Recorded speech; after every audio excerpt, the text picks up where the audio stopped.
You're watching How Leap. Let's see how to create a QR code to invite people to your WhatsApp group.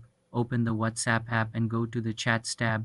Tap on the specific group you want to create a code for. Tap the group name at the top to open group info. Scroll down and tap on Invite to Group via link. On the next screen, look for the QR code icon next to the group link.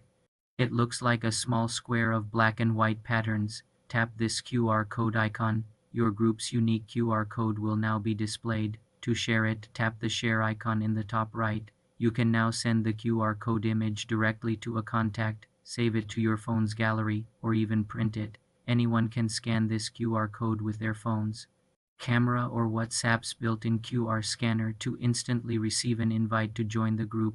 To access the QR scanner in WhatsApp, go to your app settings, then tap the QR code icon next to your name. This QR code will work as long as the group link is active. Remember, if you reset the group link, the old QR code will become invalid, and a new one will be generated automatically. For more simple WhatsApp tutorials, subscribe to the channel.